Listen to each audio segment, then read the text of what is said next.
capitaine l'a dit hier, Sylvain l'a soulevé, il a parlé d'embourgeoisement de l'élite, que les chefs se sont embourgeoisés, et donc il parle d'argent, première chose. Mais la vraie raison, et je pense qu'on peut aller au-delà dans la réflexion, c'est que Damiba, depuis 8 mois, hésitait à faire appel à Wagner. C'est officiel. Il a refusé pendant 8 mois de recevoir la délégation de Wagner au Mali, au Burkina. Et quand le capitaine dit qu'il est venu faire une semaine à Ouaga pour convaincre Damiba d'accepter la solution que lui venait proposer, la solution c'était de faire appel justement à Wagner. Et comme ils refusent de le faire, eh bien, ils ont décidé de le renverser. Parce que quand ils font l'opération, qu'ils n'ont pas arrêté le lieutenant qui était en sécurité, parce que tous sont des forces spéciales, donc ils savent ce qu'ils font. Qu'est-ce qu'ils font? Il faut suivre. C'est pour ça que j'ai dit qu'il faut faire la réflexion plus loin. Parce que moi, j'ai l'impression qu'il y a une vraie opération spéciale de déstabilisation de toute l'Afrique noire francophone, en passant par les pays les moins avancés au point de vue de la démocratie ou au point de vue même de l'éducation. Opération qui viendra de qui? La Russie. Mais d'un autre modèle sociétal qui arrive en Afrique. Et parce que moi, 2 heures avant que le sous-lieutenant vienne dire que Damiba serrait avec la France, 2 heures avant, des activistes pro-russes avaient déjà commencé à annoncer sur les réseaux sociaux que Damiba était sous la protection de la France et qu'il fallait que le peuple burkinabé sorte. Et 2 heures plus tard, il vient confirmer en utilisant le conditionnel, mais il sait très bien que le conditionnel n'avait aucun sens et qu'en disant simplement la France, ça suffisait pour que les gens descendent dans la rue pour aller faire le coup d'État. Donc vous voyez que dans le fond, c'est une bataille qui arrive. Et moi, je pense que la cible réelle dans tout ce qui se passe là, c'est la Côte d'Ivoire. Ok, d'accord.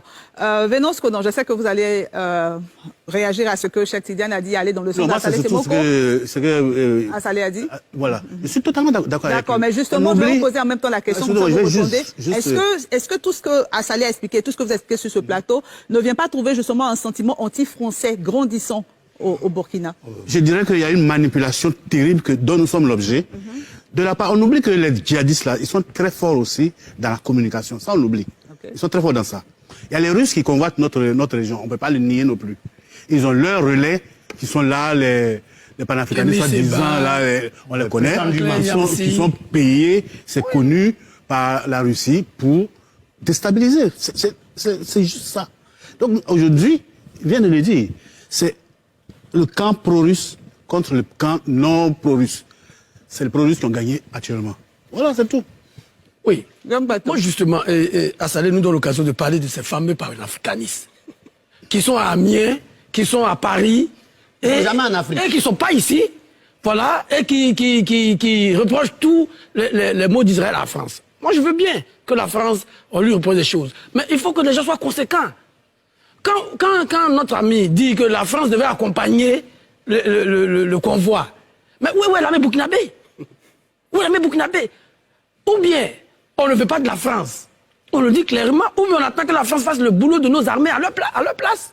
Il y a une incongruité. Le faire, on dit pourquoi le faire. Je ne comprends pas ces gens qui disent au nom de... Ils sont contre le 3e mandat, ils sont contre ceci, ils sont pour la démocratie. Et ils soutiennent Poutine, qui est au pouvoir depuis 2000. Ça fait 22 ans. Mais qui est le précurseur des plusieurs mandats. Maman Alex, vous n'avez pas la parole, s'il vous plaît. Maman Alex, s'il vous plaît, vous n'avez pas la parole. Les nombreux mandats, là, le père moderne des nombreux mandats, c'est Poutine. Alors, je ne comprends pas ces panafricanistes qui sont à Paris, qui se prennent le passeport français, et qui, quand vous regardez le contraste entre ces jeunes gens qui étaient devant la télévision burkinabé, euphoriques, et la gravité qu'on voit sur le visage des chefs religieux, on voit bien qu'il y a 2 mondes différents. Il y a des jeunes gens désœuvrés, je suis désolé de le dire, manipulés par des pseudo-panafricanistes de pacotille. Et puis, il y a le pays réel qu'on voit avec les chefs religieux, qui voient que leur pays est en danger. Merci, et ceux-là, il faut que les militaires, je crois que le colonel Damiba, maintenant qu'il n'est plus au pouvoir, il va bien réfléchir pour raisonner ses autres camarades d'armes, pour dire que la place des militaires n'est pas dans le coup d'État. Il ne faut pas jouer avec le feu. Merci Guillaume Bateau. André Sylvain Konon. Oui. Il y a une chose qui est certaine. Si le lieutenant-colonel Sandaogo Damiba agissait un peu comme Assimi Goïta au Mali, donc accusait constamment la France, donc avait recours à la Russie, je suis convaincu qu'il serait encore au pouvoir. Tout à fait. Parce que dans le deuxième communiqué des putschistes, qui sont actuellement au pouvoir, ils ont clairement mentionné le fait qu'ils voulaient avoir recours à une autre force, à une autre puissance. Ils ont clairement dit, au moins ils utilisaient le conditionnel pour la présence supposée de Damiba sous protection française. Ça, c'est la première chose. La deuxième chose, c'est que le vrai problème, Massalé l'a dit, c'est vraiment un problème de Wagner. Mais très souvent, je dis à ceux qui me contredisent sur le sujet, Wagner a réussi en Centrafrique, pourquoi? En Centrafrique, il n'y avait pas d'armée. Il y avait Bangui qui était plus ou moins sécurisé. Mais Wagner a réussi là-bas parce que là-bas, en Centrafrique, les rebelles, c'était des paysans qui avaient des flèches, des machettes et attachaient des fétiches sur le front.